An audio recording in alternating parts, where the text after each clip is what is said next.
Hi, this is my review of Crawling Under a Broken Moon, issue number 4.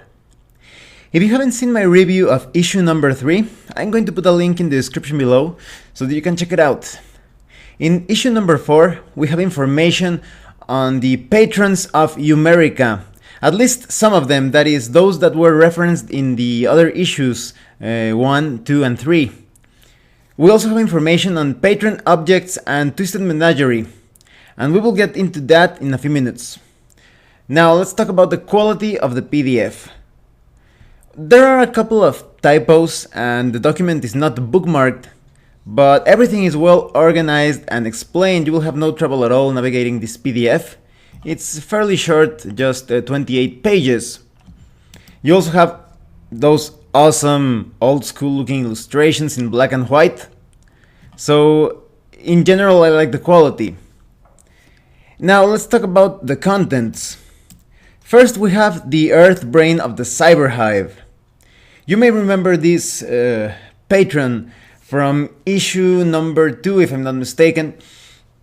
So the Earth Brain of the Cyber Hive focuses on understanding life and death. That is, those that serve the Earth Brain or bargain with it are expected to explore deaths and births, perhaps even rebirths, depending on the type of wacky science fantasy adventures that you have. So you have to be a witness of all of those events and perhaps communicate your findings with the Earth Brain of the Cyber Hive. So you have different invoke patron check results, such as, for example, maybe you call upon the Cyber Hive and it restores a number of hit points to the caster and to his allies. Everyone affected are now broadcasting all sensory input to the Cyber Hive. And this is just one of the many effects that you can get with a patron check. As you can see, this Earth Brain of the Cyber Hive has somewhat of a transhumanist feel to it. You also have results of patron taint because, for example, maybe the caster becomes obsessed with living forever and will seek information on how it can be accomplished. If the result is rolled a second time, the caster will now consider possibly self-destructive means to gain immortality. If the result is rolled a third time, the caster will use any means necessary to gain eternal life or unlife. And that's just one of the many crazy results that you can get. Then you have information on patron spells related to this Cyber Hive. For example, there is a defensive upgrade. In general, you invoke the Cyber Hive to increase your defenses. And then you have Control-Alt-Delete. The caster can attempt to dominate and manipulate computers, robots, and other semi-intelligent devices. You have other things such as Create Cybomination. And in general, all of these spells, as I was telling you, they feel somewhat cyberpunkish or transhumanist. And they have many different results, but they all feel like that, computery, cybernetic. You also have some spell burn results, such as the caster is catatonic for a number of rounds per point of spell burn, as the Cyber Hive downloads the particulars of a mission it needs done. If the caster completes the mission, the Cyber Hive will reward the caster as it sees fit. You also have some random encounters, as in whose temple is that? You roll a 3-sided die, and perhaps that temple belongs to Santa, the jolly avatar of giving hope and joy. Or maybe it belongs to Technos Discos, the terrible bringer of beats. So if you want to serve a patron and obtain power from a patron that feels transhumanist, that has that sort of like Matrix feel to it, you should definitely consider bargaining with this Earth Brain. Then we have the Mighty Kiss. And yes, it's a reference to that kiss. So he is all about being awesome. He has this guitar axe. He looks for an enlightened state of awesomeness. He asks the same of his followers. And his followers do not need to be talented in music. They do not need to sing or to play any sort of instrument like an electric guitar. They just need to devote themselves to becoming awesome. But if you do play an instrument, for example, maybe you have an electric guitar connected to some sort of amplifier, you get a bonus to your casting roll. And you have different results when it comes to invoking keys. Because, for example, maybe the caster and his allies increase their critical hit range by a number of luck modifier, and you add a number to your crit rolls for the rest of the combat. And then you have other things, because, for example, when you call upon keys, maybe you call upon this huge mouth with bright red lips and sharpened teeth and a tongue that attacks your enemies. Or maybe you will summon a lesser avatar of keys that kind of like manifests itself quite spectacularly, and there's also an even greater manifestation that appears in an explosion of pyrotechnics and flames, and you call upon keys and he starts to jam with a lot of skeletal warriors. So you basically have to listen to his concert, and anyone trying to attack keys or his skeletal minions is going to get immediately hurt by suffering burning type of damage. And you need to wait for the performance to end, and then you need to make a will saving roll. So if you do not make your save, you are permanently struck blind from awesomeness. So as you can see, this is a very fun patron. You also have some patron taint results, because, for example, the caster intermittently drools blood, especially when excited or angry.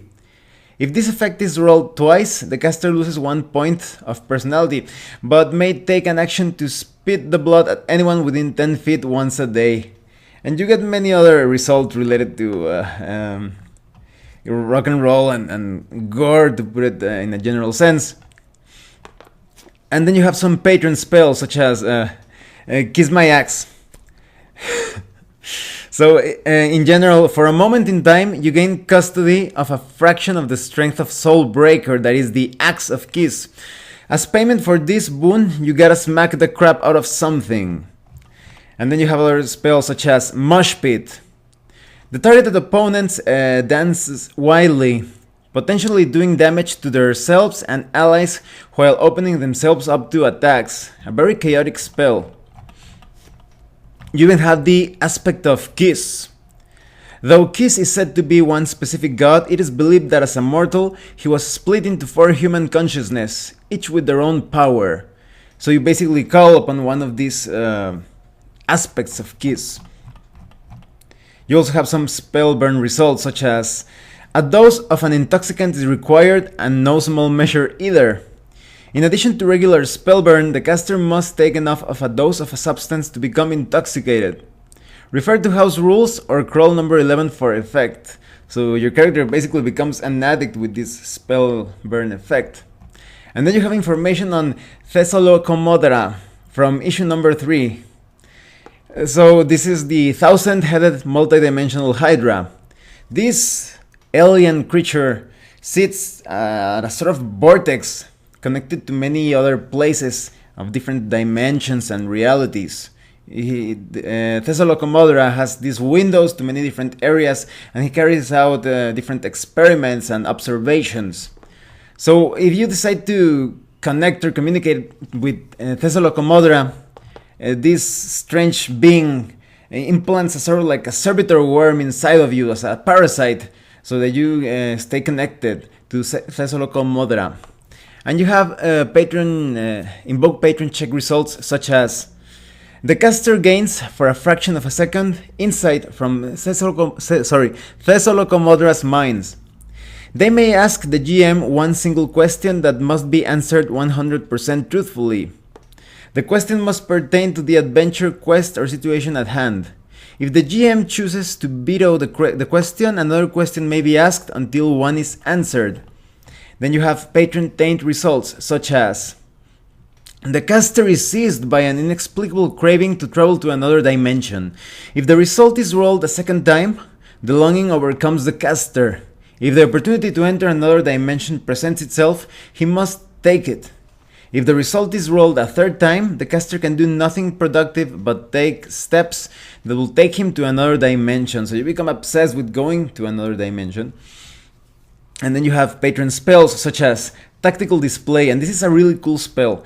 The caster sees information about enemies hovering over their heads, so you basically gain a sort of like a video game type of vision where you can see the stats of your enemies. And then you have Wrath of the Worm. A bolt of pain emanates from the caster's servitor worm to cause enemies' guts to twist and knot. So you're kind of like giving the enemies severe stomach cramps from some sort of like a parasitic attack. It's pretty insane.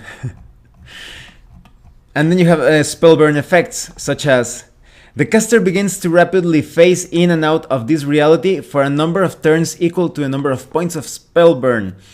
During this time, any physical action he takes or any non-magical attack made against him has a 50% of automatically failing as he blinks in and out of this dimension. This includes communication, movement, and benefiting from lay-on hands attempts. Then we have patron objects. Now, patron objects are basically very powerful artifacts or items that somewhat obtain this demigodhood. They're basically like gods turned into an artifact or device. And you only have information for one, but it serves as inspiration to create your own. This is basically the Solar Saber. And this reminds me a bit of Thunder the Barbarian. And then you have some information about it. So, for example, the Solar Saber is an intelligent techno-magical weapon. It was created during dark times between the breaking of the world and the current age. Its main purpose is to defeat the cyber sorcerers.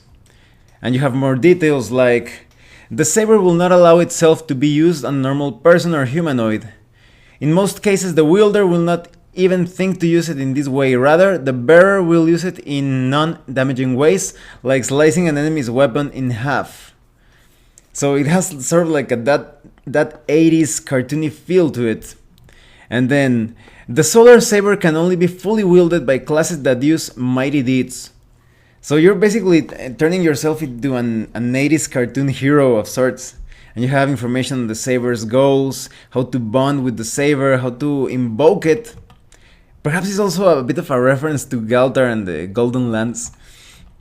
And you also have information on Patron Taint, of course, like Nanite Brain Burn. The nanites react to the saber's displeasure by burning out a portion of the wielder's brain with overstimulation.